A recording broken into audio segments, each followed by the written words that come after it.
Aujourd'hui, je suis en compagnie de Caroline Beaulieu, pharmacienne chez Family Prix, et nous vous donnons quelques trucs pour demeurer en santé pour longtemps. Bonjour Caroline. Bonjour Dominique.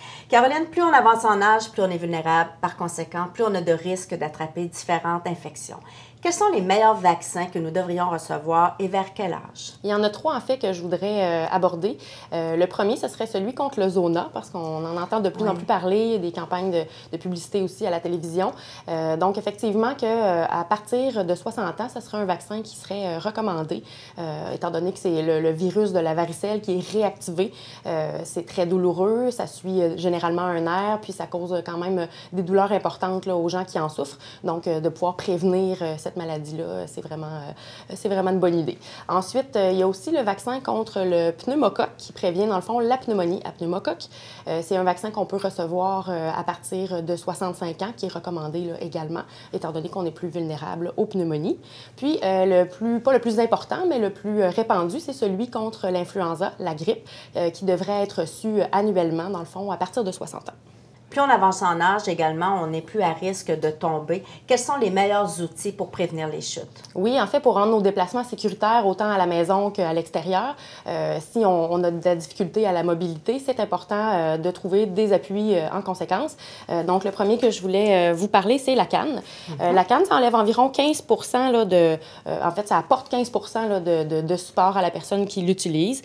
Puis, la manière qu'on l'ajuste, la plupart des gens vont avoir tendance à mettre la canne du côté de la jambe malade, mais en fait, il faut vraiment mettre la canne du côté de la bonne jambe pour vraiment venir naturellement entraîner et supporter la jambe malade, dans le fond, lorsqu'elle avance. Fait que pour faire l'ajustement, on place les pieds environ à 30 cm, on place la canne environ à 15 cm du pied, puis on doit ensuite s'assurer que notre poignet, comme je le fais ici, lorsqu'il est relâché et qu'on a le dos droit, le poignet arrive, dans le fond, aux manches, là, comme celle-ci est ajustée là, à ma taille. Là.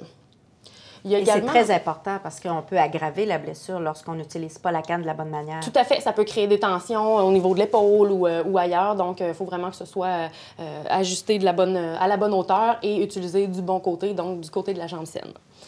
Je voulais vous parler également de la marchette, qui est dans le fond... un outil encore plus complet là, pour la marche parce qu'on peut vraiment prendre un appui complet. Dans ce cas-ci, l'ajustement est sensiblement le même que la canne. On doit avoir, dans le fond, l'intérieur du poignet là, qui arrive au niveau des poignets pour justement ne pas créer de tension ailleurs, comme on disait, puis avoir un appui suffisant. Fait que ça aussi, c'est sûr que ça accompagne, là, dans le fond, les déplacements de manière sécuritaire. Maintenant, nos professionnels de la santé sont là pour nous aider. Lorsqu'on est une personne un petit peu plus âgée, de quelle manière on peut aider nos professionnels de la santé à nous aider?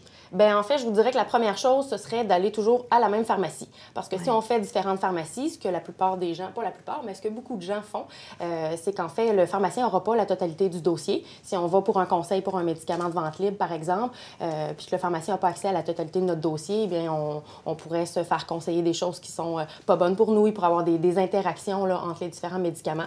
La même chose pour le médecin. Si on consulte différents médecins, le médecin n'a pas le portrait global de ce qu'on prend comme médication puis pourrait nous prescrire des choses qui ne nous conviennent pas.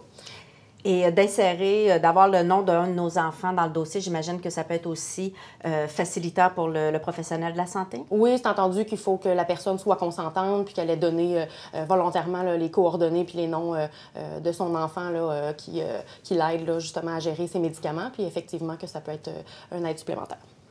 Être en santé pour longtemps, ça signifie aussi demeurer actif. Est-ce qu'il y a différents trucs que vous pouvez nous donner pour demeurer en santé longtemps de manière active? Oui, bien quand on parle de demeurer actif, on parle aussi de demeurer actif mentalement. Donc, de faire des mots croisés, des sudoku, toutes sortes de choses qui peuvent stimuler un peu l'intellect. C'est prouvé que ça garde les gens allumés plus longtemps. Puis aussi, au niveau de l'activité physique, c'est entendu qu'il faut faire des activités physiques qui sont adaptées à notre condition. Mais les gens qui bougent ont une meilleure qualité de vie, là, donc s'inscrire à des activités permet aussi de rencontrer des gens, puis ça brise l'isolement. Donc, c'est des bonnes manières là, de rester actif et rester chez soi et en santé plus longtemps. Merci beaucoup, Caroline. En terminant, j'invite les gens à se procurer le PSST en santé pour longtemps dans toutes les pharmacies Family Prix. Oui. Merci beaucoup, Caroline. Merci.